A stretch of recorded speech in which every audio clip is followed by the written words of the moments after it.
Salam sahabat Kristus dimanapun Anda berada dan dimanapun Anda bisa menyaksikan tayangan ini.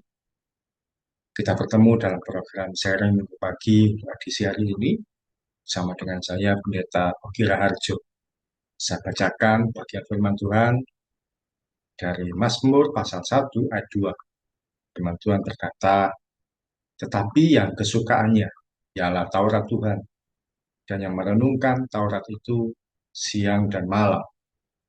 Sahabat Kristus sekalian, bagian firman Tuhan ini adalah satu rangkaian dengan Mazmur pasal 1 ayat 1 yang berkata berbahagialah. Sehingga di ayat yang kedua, sebenarnya itu berkaitan dengan kata berbahagialah orang yang kesukaannya ialah Taurat Tuhan. Taurat Tuhan artinya firman Tuhan. Ada begitu banyak hari-hari ini anak Tuhan yang mereka dengan mudahnya berpindah iman. Dari percaya kepada Tuhan Yesus menjadi pengikut kepercayaan yang lain. Dari keyakinan iman pada Tuhan Yesus menjadi mu'alaf. Hanya karena ketika ditunjukkan ayat-ayat tertentu, mereka kebingungan dan berkata, loh iya ya, loh ternyata seperti ini. Loh kok bisa ya? Dan berbagai ekspresi yang lain, berbagai respon yang lain, yang seakan-akan dibukakan hal yang baru ketika ditunjukkan ayat-ayat tertentu oleh pengikut kepercayaan yang lain. Lalu karena dibukakan hal-hal tersebut, dan orang dengan mudahnya berpindah. Mereka berpindah kepercayaan. Mereka berpindah keyakinan dari Tuhan Yesus. Mengikut Tuhan Yesus menjadi mu'alaf. Mengapa demikian bisa terjadi? Karena tidak suka baca firman Tuhan. Sudah dituliskan dalam Mazmur 1 ayat 2, yang berbahagia itu yang kesukaannya ialah Taurat Tuhan. Taurat Tuhan yaitu firman Tuhan. Kalau itu sudah di-sharing di tayangan ini, saya mau berkata yang pertama adalah kenali firman Tuhan. Kalau kita nggak pernah mengenali firman Tuhan, kita akan mudah tergoyahkan oleh perkataan-perkataan orang lain, oleh tudingan-tudingan orang lain, oleh berbagai banyak hal yang dituduhkan oleh orang lain terhadap iman kita. Ketika dikatakan bahwa yang disalib itu bukan Yesus, kita akhirnya berkata, oh iya ya, mungkin bukan Tuhan Yesus. Kita meragukan keselamatan kita dan sebagainya. Yang pertama, kenali firman Tuhan. Bagaimana cara mengenali firman Tuhan? Saya tetap menyarankan, menasihatkan, memberikan masukan. Baca firman Tuhan dari awal sampai akhir. Berapa banyak di antara kita, di antara Anda semua, yang pernah membaca firman Tuhan dari Kejadian 1 sampai Wahyu 2.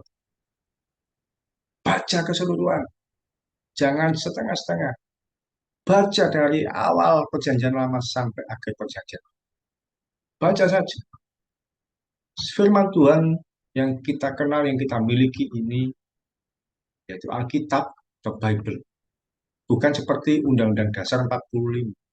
Kalau Anda pernah sekolah dulu, saya dulu ketika sekolah SD dan SMP di masa Orde Baru, kami semua diminta untuk menghafal butir-butir Pancasila yang ada 36 butir. Sila 1 ada berapa butir, sila 2 berapa butir, kami diminta menghafal. Kemudian Undang-Undang Dasar 45 dari pasal 1 sampai pasal yang terakhir, kami diminta menghafal. Sampai sekarang saya masih hafal sebagian besar, khususnya pasal 29 ayat 1 mengatur kehidupan beragama, ayat 2-nya tentang kehidupan eh, berkebebasan untuk beragama satu dengan yang lainnya, untuk menghargai dan sebagainya.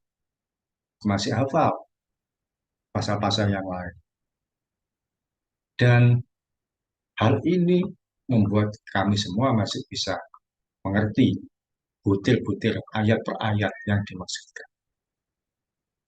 Demikian juga dengan kitab dari umat yang seberang, dari saudara sepupu kita. Mungkin mereka berkata bahwa mereka bisa hafal semua bagian dalam kitab mereka, karena ayat-ayatnya seperti Undang-Undang Dasar 45 mengatur pasal 1 ayatnya ini, ayat 2 seperti ini saja. Sehingga mudah sekali untuk dihafal. Tidak terlalu sulit untuk uh, dibuat menghafal. Tapi firman Tuhan yang kita kenal itu tidak seperti itu. Firman Tuhan yang kita kenal adalah firman Tuhan yang berisi narasi, berisi cerita, kisah-kisah seseorang dalam perjalanannya dengan dari Abraham yang beriman diminta untuk meninggalkan negaranya, Musa yang memimpin perjalanan bangsa Israel, dan sebagainya sampai kepada perjanjian baru. Tentu tidak bisa kita hafal per kata per kalimat, tapi kita diminta mengenali. Walau bagaimanapun, kenali firman Tuhan.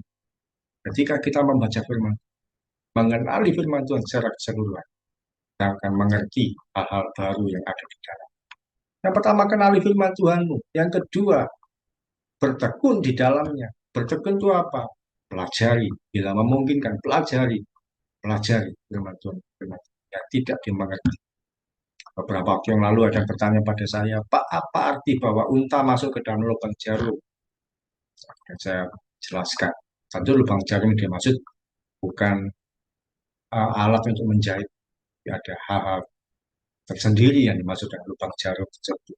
Ada banyak hal yang lain. Ketika kita mempelajari, kita akan dibuka pengertian kita untuk hal-hal yang lain. Kenali firman Tuhanmu, yang kedua bertekun di dalamnya. Sekali lagi, pelajari firman Tuhan. Sampai sebaik mungkin. Hari ini ada banyak anak Tuhan yang nggak suka untuk baca firman Tuhan secara keseluruhan. Dan tidak suka untuk mempelajari. Maunya hanyalah menerima bagian firman Tuhan yang sepotong-sepotong. Atau yang mengandung motivasi-motivasi berkat.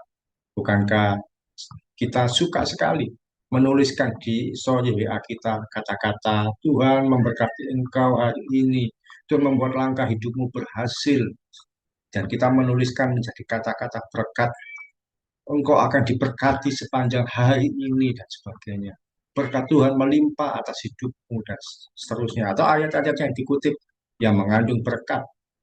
Dan lebih suka kita mendengar potongan-potongan caption-caption khotbah, potongan-potongan capture-capture khotbah dari hamba-hamba Tuhan yang cuma 30 detik, 60 detik, 1 menit, atau 2 menit. Kita senang yang seperti itu. Oh, menguatkan saya, oh, menghibur saya, melegakan saya, menyenangkan saya. Kalau diminta untuk baca firman Tuhan, males, terlalu pusing, banyak, dan sebagainya. Baca firman Tuhan, kenali firman Tuhan, bertekun di dalamnya, belajar hal-hal baru di dalamnya. Kalau Anda mau mengerti, mau belajar, ayat tentang pinjaman online itu sudah ada di Alkitab. Bahkan jauh sebelum kita mengenal pinjaman online.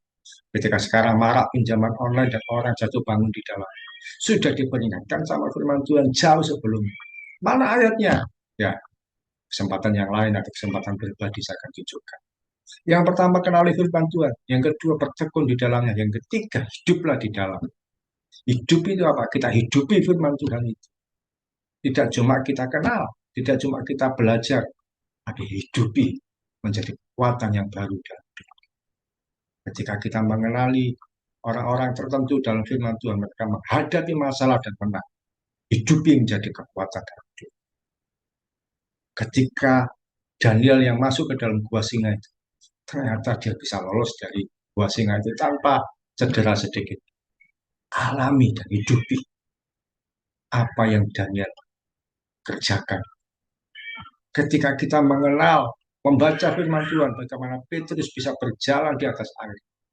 Alami itu sebagai satu mujizat dalam kehidupan. Dan banyak hal yang lain.